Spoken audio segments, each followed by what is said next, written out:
We've done the lady builder. Boom!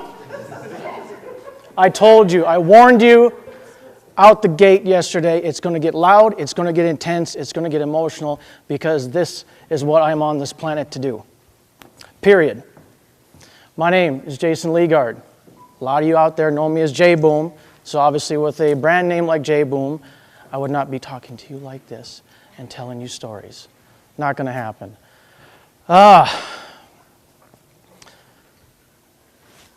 Gratitude is the attitude that gives our dreams altitude.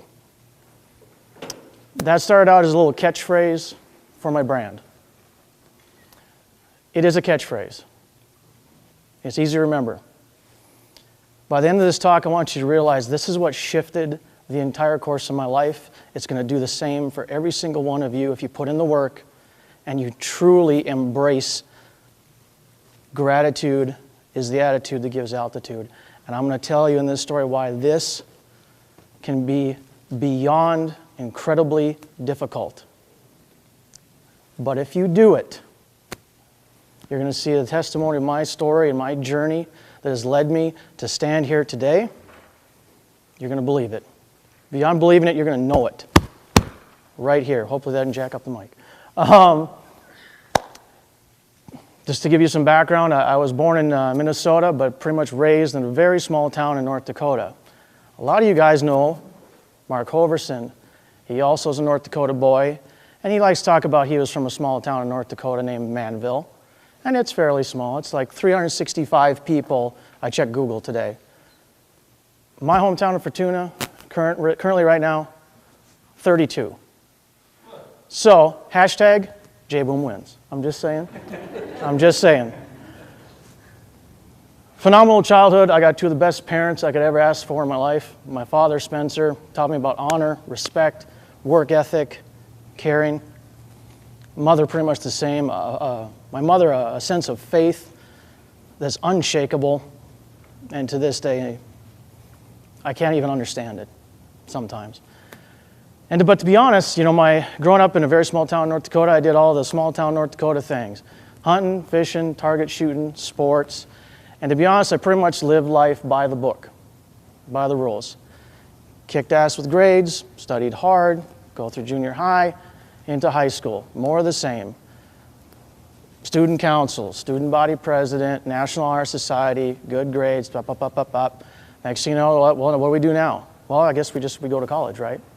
You go off to college. Go to North Dakota State University, which, by the way, the Bison won a game in the NCAA tournament this year. Pretty cool. Pretty cool. Yeah, they advanced. Go Bison. Thundering Herd. And got my double major in speech communication and mass communication. Get done with college, and all of a sudden, I'm like, okay, so what's next? Because I've been following the by-the-book plan all the way through college, and then all of a sudden I'm done with college, and it's kind of like, well, I can do, I guess, what I want. And I was like, I don't even know, because what was ironic is I get my degrees and I didn't want to go into public relations or advertising anymore. I was done with school and I was done with that focus. So I went out and I moved to Arizona. My best friend had moved down here. And I just started living life. I worked a lot of crazy jobs, telemarketing jobs, mortgage customer service, timeshare, telemarketing, just a lot of handyman stuff. And eventually my best friend started a lawn maintenance company, and I joined him immediately because we had a bigger dream to make films, be independent filmmakers. And we thought, well, if we start our own business, eventually make enough money, we'll pull away and we'll fulfill that dream. And here's where one of the things where things get hard. I swear, the day we made that decision to go for something bigger, it's like life said, forget it. One after the other. Struggle, struggle, struggle. Try to get a break, not happening. Busting our ass, sometimes 7 days a week, 12-hour days. Ups, downs, middles, whatever. We keep going. But eventually what happens, and I'm sure a lot of you guys can relate, you're going through that daily grind, and it's a grind. I know Justin talks about his many jobs, and it starts to wear. on your soul. And all these big things you're trying to go for outside of it aren't happening, and in fact, it seems like it's making it worse. It just keeps wearing. And eventually got to a point where I was just completely worn out, pissed off, rage, and just whatever. I'm done. Apparently the dreams aren't going to happen. Just going to keep doing that same old, same old. In fact, you might as well have called me the Novocaine man. Just numb. No passion, which is probably funny now, as you guys see me ranting and raving. Just wasn't there. So, just kind of going along. And then I started looking in the internet. And I'm like messing around. And I click on a Facebook ad on the right-hand side, back then, of course. And it just said, Unstoppable Entrepreneur. That's pretty cool. Who's this Jonathan Budd guy? Clicked on it, go to his sales funnel. First video, first 5 minutes of the video, I was floored. I was like, this is the lifestyle I've been searching for. I never knew I wanted it. This was it. This was the deal. So take that to heart in all your marketing that you're doing. You might think that Facebook ad on the side is just a little Facebook ad. That Facebook ad literally saved my spiritual life because I clicked it. So take that to heart. When you make an ad, you make a post, that's how important it can be. Because I've lived it. So I made a decision. I was like, you know what? He's got what I want. So I got to go after it. Flat broke, didn't know how I was going to make it. In fact, as I went through his sales funnel, I was waiting for the other shoe to drop. It's going to be $3,000. It's going to be $4,000. I ain't got close to that. It was his first event, so he offered it for $300 and broke it into 2 payments.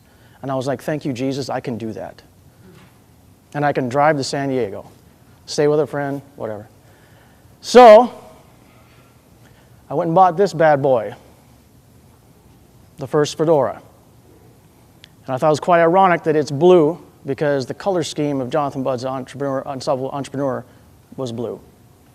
So, because I'd always thought these were cool. I was always a baseball cap guy, like my boy Eddie here. But I always thought these were just, I like the style. And I thought to myself, I'm stepping out into a whole new journey. I'm embracing a new life. I'm buying this damn hat. No more baseball caps. So that's where that started. I go to that event. I meet in 3 days, roughly 1,000 people. In fact, this guy was there. I remember your breakthrough on stage with JB. Isn't it funny how that works out? 2011, 2014, here we are. Come on. Coincidences? No way. No way. So I go to this event, and in 3 days, I'm surrounded by 900 to 1,000 people, all just like you. And every single person that I interact with and tell them about my new vision for my life, they go, whoa, you can so do that. I want to see that. And it was funny, by the 6th time I got positive reinforcement for my vision, I made a running joke out of it. I'm like, did you just really give me positive reinforcement? Because I don't know how to process that. I'm used to, yeah, right, dude. Whatever. Yeah, I'm a millionaire next month, blah, blah, blah. All that bullshit. And that alone, and you guys have been experiencing it at HBA, you've been experiencing it here, that sense of there's a common connection and everybody truly cares. And everyone goes to Jeremiah and says, oh, dude, I see it. And I also got a chance to meet my life coach, Marisa Westerman. We became friends. She became my life coach. And affectionately, I call her Mama Bear because she's tough love all the way. And many times she broke out the claws and jacked me up to make sure I went deeper because she knew there were some things I had been dealing with or not dealing with that I had to come to terms with. And that's why I was saying, Jimmy, what you were talking about earlier, you got to get this right first. It's completely true. So I started putting in the work. I started this journey as an entrepreneur in May 2011. I am busting my ass. I'm cranking out the videos that some of you guys have seen. I'm just learning, I'm growing personal development all over the place. And I just put in the work. And now, of course, here I am today, a little over 2 years later, and I've achieved a brand that a lot of you know. I got people in Australia, the Netherlands, United Kingdom. They know what J-Boom is about.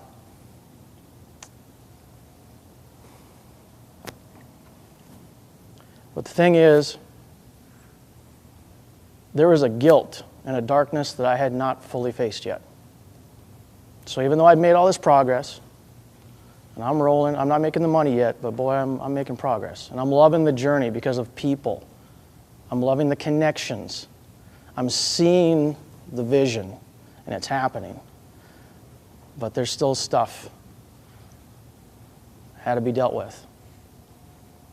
So you're probably wondering, so what was the thing? How did you go from broken down to booming up? And in fact, I want to ask some interaction because this is going to get heavy, and I need you guys to feed me a little bit to get through this part. When I say, "Can I get a?" you know what you need to say. I'm not joking, so I'm going to do it right now. Can I get a? Okay, that was weak sauce. I know Dennis can do better than that. Do it again. Can I get a? Thank you, Justin. I was louder. You want to do like competition thing and back? All right. All right.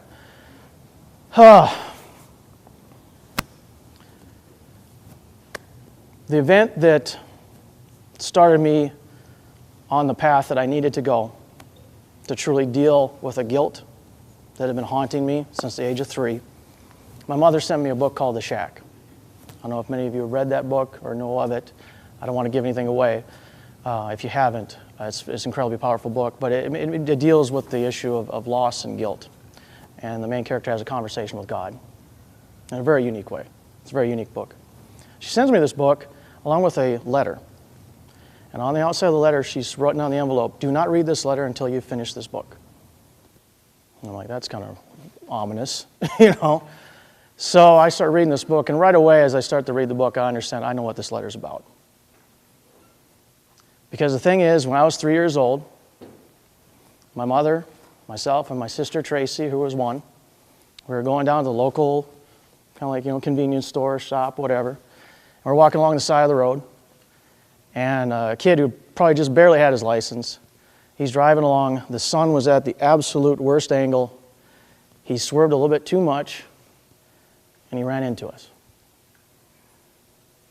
Taken to the hospital, mother with a broken arm, various other injuries.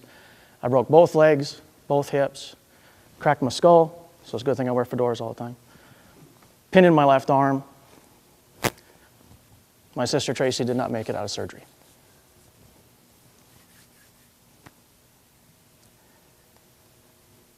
And the only thing I ever really knew after the accident from my parents, because I never asked the questions, why would you ask your mother and father about the most horrific event that happened in their lives? Why would you do that? But my mom did tell me one thing way back when, and she says, yeah, I remember for the first few months after the accident, you'd come up to me and you'd kind of tug on my pant leg, and you'd ask, was I a good brother? That was the start of the guilt. And I didn't understand how powerful and overwhelming and devastating that was until roughly 39 years later. So I finished reading the book. I open up this letter, it's 7 pages, and she reveals to me all of these new details of the accident that I never knew in my entire life. Because again, why would I push? Why would I ask? The first thing she says is, as we're in the ambulance going to the hospital, she told me, she says, the only thing I kept saying was, God, protect my children. Protect my children. Go to the hospital. She then reveals to me that Tracy, if she would have survived surgery, would have had brain damage and she would have been blind.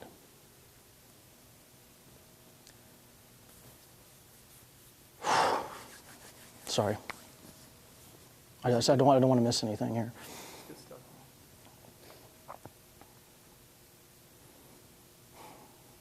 So we're in the hospital. And my mother reads the newspaper, and there was a woman, if I remember correctly, in our same hometown that had just lost her two daughters in a home accident where they were in the bathtub and something electrical fell in and they both died. My mother, in the midst of her own tragedy, writes her a letter to say, I understand, I'm praying for you, I love you. As we're in the hospital, one night a nurse comes by my mom's room to come and visit. My mom has never seen this nurse on this floor before. She sits down and just kind of visits with my mom. She reveals to my mother that this nurse is the sister of the woman she wrote the letter to, and she wanted to make sure to come by and say, thank you so much. You have no idea what that meant to my sister, and it's helping her. Then the big one hits in this letter. A year after the accident, the first officer that was on scene that day comes by the house just to kind of check in, see how we're all doing. And he reveals to my parents that he had to give me CPR on the side of that road. And if he wouldn't have done it, I never would have got back up. I was actually dead, laying on the side of that road. He gives me CPR. I'm standing here today. On the one hand, you would think, wow, how about, the energy I did receive, understanding now that there's something bigger that is waiting. I just haven't found it yet. I haven't embraced it yet. I haven't put in the work, but there's something. But on the other hand, what happened is it intensified the sense of guilt to almost crippling, because that was a heavy fucking thing to hear. That I got to get up off the sidewalk when my sister did not. Why am I worthy to stand back up? So it got better because my purpose was kind of revealed, but it got worse because of the knowledge.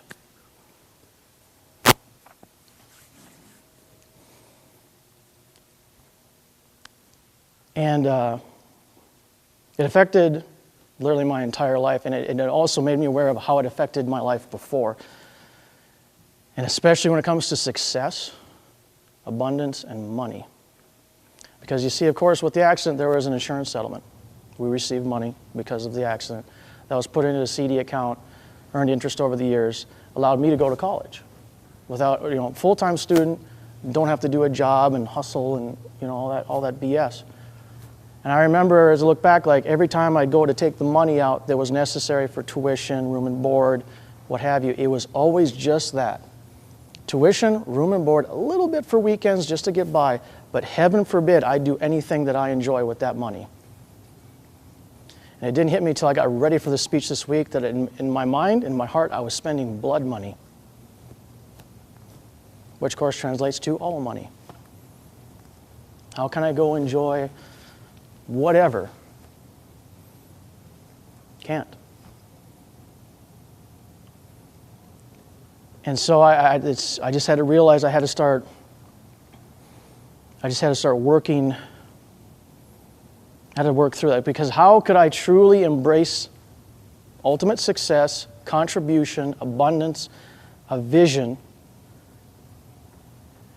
if I feel like I wasn't worthy to step back up off the road? How can I make a sale? How can I create a business? And so that took a long time to get right. And I work through it every day. I mean, it's not like it's gone now. I have to keep working on it. So especially in this last year, I've done more intensive personal development work. And also it's the people I continue to surround myself with. People like Kimball, last event, what he shared, and having the guts to share it. Because that's all, these types of stories you don't really want to hear in a lot of ways. It's hard. It's traumatic. It jacks you up. But I kept putting in the work. And I had an interesting conversation, going back to Mark Overson, and he was talking at an event about how if you have anything wrong in here, when it comes to money and making a sale, you might make a few sales, but you'll never truly be okay with making sales. And it just blew my mind. I'm like, there it is. So I went and talked to him quickly afterward, and I said, you just blew my mind, dude, because this has been the issue. Because I know what money will allow me to then contribute to everyone else by building my business, this, that, and the other, but I can't because I know how important it is to me. And he's like, well, of course. He says, to you, what the money generating into your life would mean is a miracle. But if you do that with where you're at now, you're leaving someone else with less miracle in their life. If you're a good person of integrity, how in the hell would you do that? You wouldn't. He says, you've got to get that right. And what was interesting is I thought about that conversation, it hit home that this entire time, this entire journey of my life, when it comes to the accident, is this entire time I had been focusing on the wrong miracle. I'd been focusing on the loss of a miracle of my sister.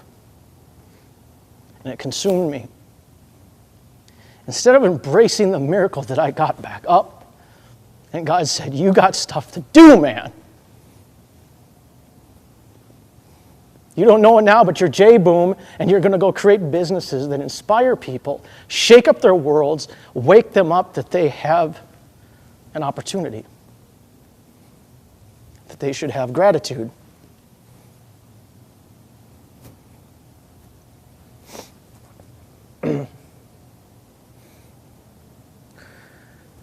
Justin and Jimmy were talking about that night a few short weeks ago. 1 a.m. on a Monday, some Miller Lights, some great conversations. We're masterminding, we're joking. You know, Jimmy's asking questions.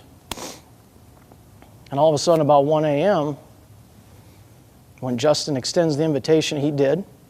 God bless you, brother. And he said, what would you say if I wanted you to tell your story at the next event?